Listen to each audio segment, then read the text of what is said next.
high. So somebody just handed me this interesting document. It's about dating to some degree. Like when you go on dates, are you interested? Do you need to know right away how much money they have? Well, I mean, for some people, it's really important. For others, not so much. But there are ways that you can sort of find out without finding out. Questions you can without ask. saying, what's your net worth? Or like, how much money do you make? You can ask questions around it that will give you a sense of where they're coming from. Oh, I like this. Yeah, the list is all over the place. Like, for instance, where did you grow up? What was that like? So now it's taking you into their family neighborhood, where they grew up, how they grew up. That's without asking, oh, do you come from a rich family? Yeah. No, where'd you grow up? So if they say, like, I grew up in Wellesley, you might think to yourself, Really? oh. Usually, Wellesley gets really. Yeah, exactly. Yeah. Or if you grew up in Malden like me, you're thinking, I don't know. Yeah. I don't know, but I think we were producer Ryley and I were talking off the air, and sometimes you could find out if someone comes from a very wealthy family, but then they have no drive because they've never had to really do anything for themselves. That is such a turnoff, like in some senses, because especially when you're young, don't you want to meet someone that has drive and determination and they want to make something of themselves? Gone through some struggle? Yeah, I feel like that is very attractive. Well, there are some questions that address that, like, tell me about your family. What were they like when you were a kid? So it helps you learn about their stability, their ambition in life, their education, their status, even their faith. So there are questions that kind of get around what you're really looking for. Then there's another question. What's your ideal vacation look like? Ooh. When you get stressed out, what do you like to do?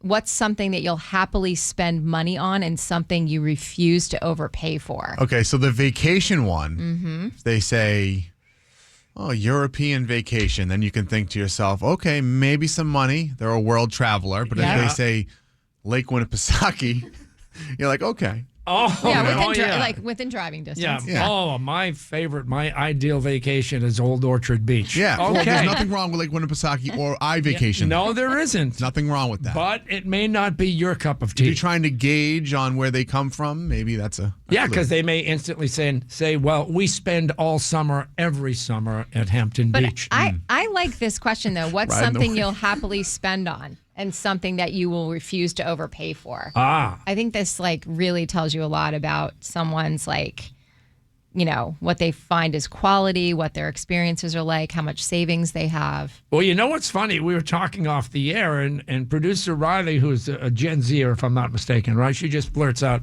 oh, I just come out and ask how much money they have. You do, Ryley? Well, yeah, I mean, I feel like that's a generational thing. If somebody asked me how much money I made, I would just tell them. I have a friend that I work with at the Bruins, and he works in finance, and I really wanted to know how much money he made. He's like a couple years older than me, and I was like, so how much money do you make a year? He made me do a math problem. He was like, well, if you make this much, I make 0.5 times million. Did you figure it out? What? Yeah, and he makes a good amount of money. And when I was like, so this much? He was like, yeah. And I was like, oh. Well, that's an option. You can just come out and ask. Yeah, but that for some guys, it's a flex. I mean, Yeah. if a girl asks and he makes a lot of money, it's and he works okay. he works in finance and lives in Boston. So I was like, it's got to be a good amount. What's to stop the guy from lying? Well, that's true. Yeah, some people do suffer with the diabetes. That's for sure. You don't know. Another one that could be on that list is student debt, student loans. Oh. Well, again, that could be tell me about your family. Yeah. Right? If they have loans. or Yeah, not. if they have student loans. And I think a lot of it depends on age, too. Mm-hmm. I think very much so. The younger you are, you're not really interested in the money right away. You're right. And that's what producer Ryley and I were talking about. Wouldn't you rather date a younger guy that had ambition rather than it's nice to have a huge trust fund or whatever, but how do you gauge ambition on a first or second date? Well, if they're like, I work at Market Basket and I want to do that forever, you might be like, well, okay. Not that there's anything wrong with that. I love Market Basket, but you know what I mean. But to answer your question, I think it's if they have a plan and they are talking to you about their plan. Mm-hmm. Like, I'm working here, but this is my goal.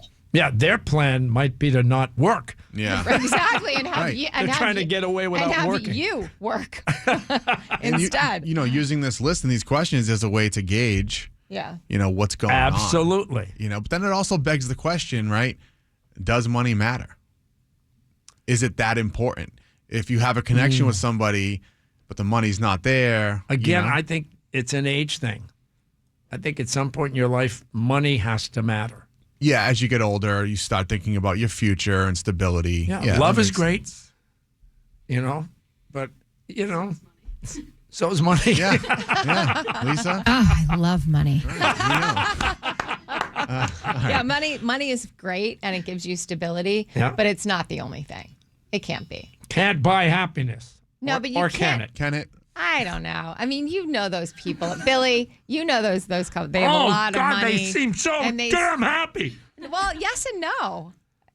Well, The bigger the house, the more space you have between the two of you. Ooh, that's a good one. Like that to me is like, you don't need a 10,000 square foot house for two people. That to me spells they hate each other. Unless you do need. Well, that's because they hate each other. Yeah, and as Biggie once said, more money, more problems. Exactly. So Sometimes. it's not always that. John